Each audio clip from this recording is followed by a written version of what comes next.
Hello everyone. Today we will talk about industrial management part 2. In the previous lecture we had talked about the basic definition of industrial management, industrial relations, what are conflict, what are cooperations, what are different forms of conflict, what are industrial disputes, a brief introduction about your strikes and the gheraos. So, in today's lecture, we are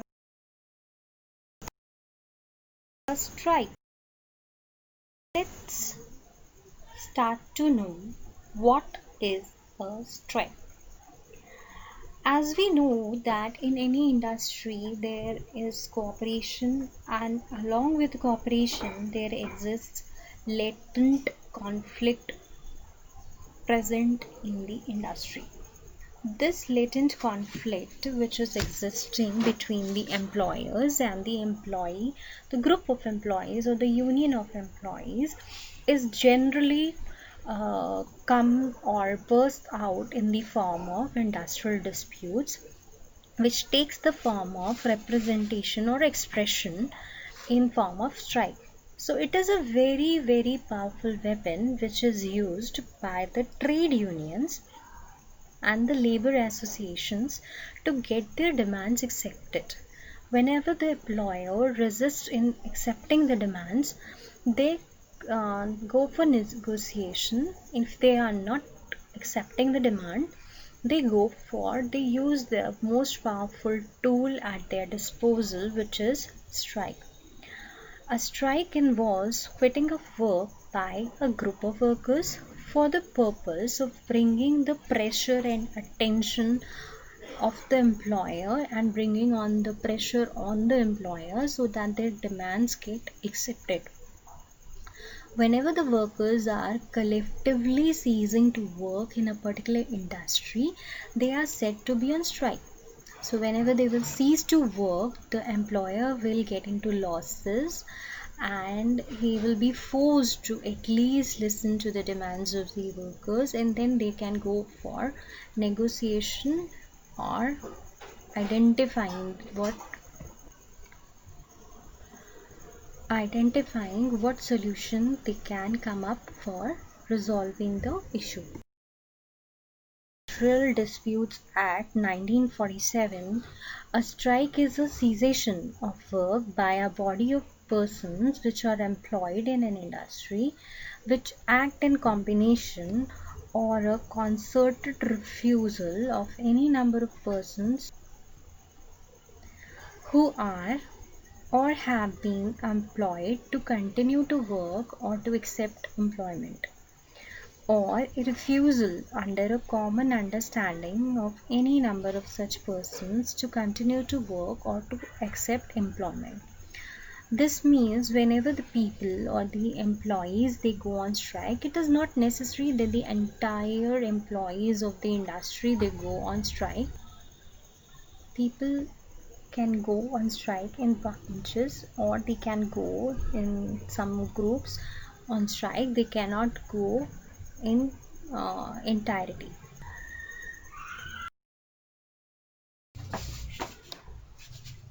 What are different aspects of industrial relation? Industrial relation can be stated as under: firstly, a strike is referred to as stoppage of work by a group of workers which are employed in a particular industry. Secondly, it also includes the refusal of a number of employees to continue work under their employer. Thirdly, the group of workers who agree to stop working to protest against something they think is unfair where they work. Now, what the laborers do, they withhold their services so as to pressurize their employment or the government to meet to their demands. Now, the dispute could be with their employer directly or indirectly. So, in order to bring the attention of the employer or the government, they cease to work or be absent from the workplace or do not give their services. This is known as um, next is, what are the different causes of strike? Why does these strikes happen? Read some of the causes. That is, first is dissatisfaction with the company policy. Like suppose if I say that the company policy says that the working hours will be 9 to 9, 12 hours of working from now on.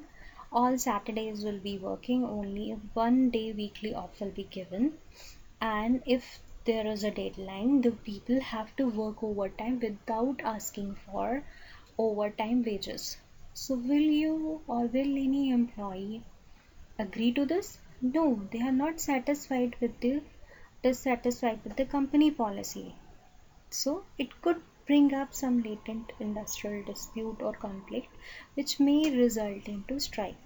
Salary and incentive problems could be there, like if the people feel they are underpaid or they are not given proper incentive or bonus on time, they can go for strikes. Increment given is not up to the mark, like suppose if you have promised that on a yearly basis there will be a 5% hike in the salary or the increment will be done minimum depending upon your performance, and people are not given that, they, then they can go on strike.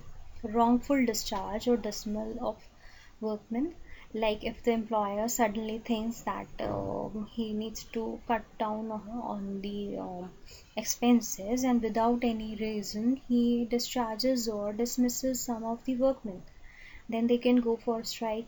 Withdrawal of any concession or privileges, like if I say if some leaves were given as sick leaves were given, and suppose the organization has decided that earlier they were giving 24 sick leaves in a year and now they've reduced it to 12, so this is withdrawal of any privileges.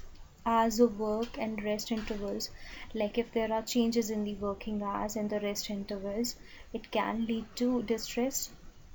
Bonus profit leaves with wages in holidays, like if you are taking any leave without prior approval, your wages will be cut. There will be very few holidays, all holidays will not be entertained. This may lead to distress. Bonus or profit sharing, provident fund, and gratuity, if these are not in the policies of the employer, then also the employees may go for strike. Then retrenchment of workmen and closure of establishment, like suppose if they suddenly they think of that we want to shut down this center and we want to shift to the other center, and we do not need so many employees, so what they do, they cut down the number of employees.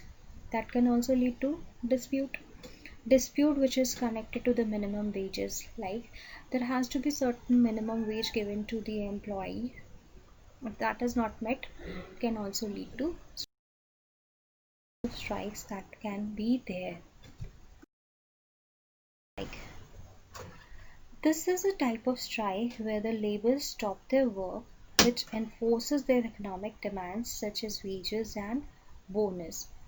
In these kinds of strikes, the workers they ask for the increase in wages, allowances like traveling allowance, house rent allowance, their allowance, bonuses, other facilities such as increase in the privilege, leaves, and the casual leave. These are some of the economical benefits for which the employees can go on for a strike. Then we have sympathetic strike, which is also known as secondary strike, when the workers of one unit or industry they go on strike in sympathy with the workers of another unit. Like suppose if I have an industry placed at location A and then we have another sister concern of it which is placed at location B. So the workers which are employed at or working at location A, they have gone on a strike, then the workers who are at B, they may go in sympathy with the workers working at A on strike. This will be known as sympathy strike. The members of other unions which involve themselves in a strike to support or express their sympathy with the members of unions who are on strike in other undertakings. So if there are other undertakings, they can go, like you must have seen when farmers of some place they were not given proper reimbursement for their cultivate, what they did, they went for strike. So in support of them, the workers or the farmers of other states as well, they also went on strike. So this is known as sympathy strike. The workers of the sugar industry, for example, may go on strike in sympathy with the fellow workers of the textile industry who may already be on strike.